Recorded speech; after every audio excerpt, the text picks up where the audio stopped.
Hey everybody, Chris Krishishnik with eXp Realty. I'm a full-service residential realtor licensed in Maryland, Virginia, West Virginia, and DC, and I love to help people buy and sell homes.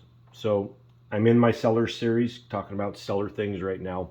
And the next step is, how do you go about choosing a realtor?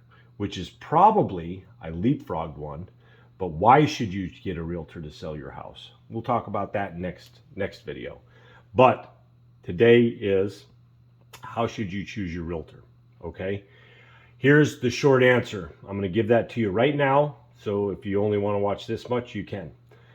In short, you're going to look for a realtor who does not promise you the highest dollar value.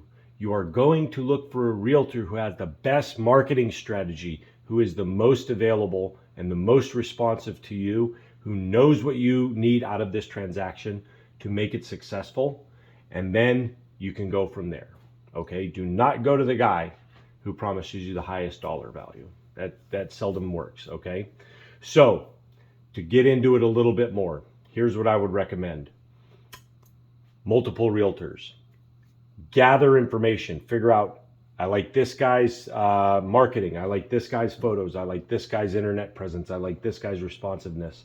All of that. I like this guy's bedside manner. All of that. Figure it all out. Look for which one works for you. Okay.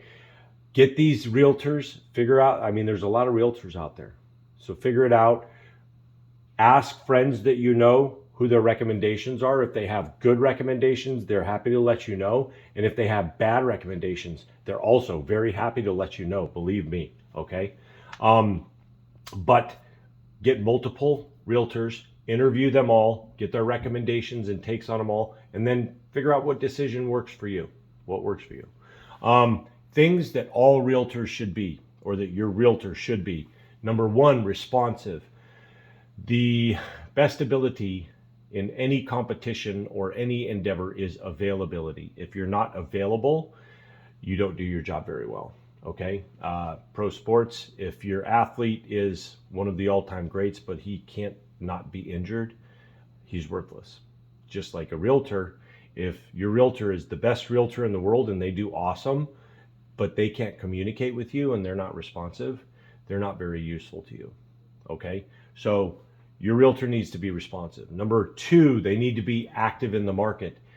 I don't care what they did a year ago. I don't care what they did a decade ago. It doesn't matter. What I did 6 months ago doesn't matter. What are you doing now? Are you selling houses in this market? Do you know the technology trends, all of the trends, in all of the facets and variables in a real estate transaction? Are you staying on top of those? And are you ultimately selling homes? Number three, are you curious? Your realtor should be curious. Why should your realtor be curious? Well, your realtor should know what your wants and needs are because they're representing those wants and needs. If they don't care about your wants and needs, how are they going to represent you? Okay. Your realtor should be emotionally intelligent. That means they don't take something personally.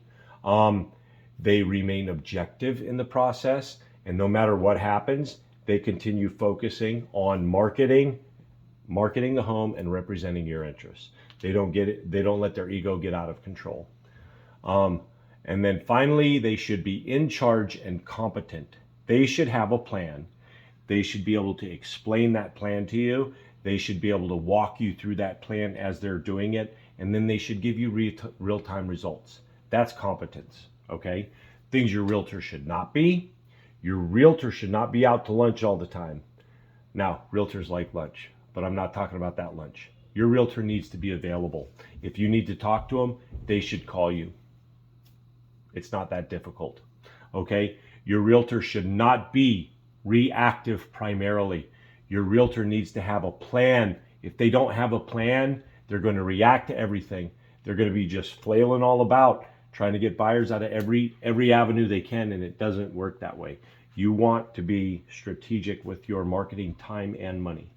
And they should not be swayed by their emotions. They should have some emotional intelligence. They should have their ego in check somewhat.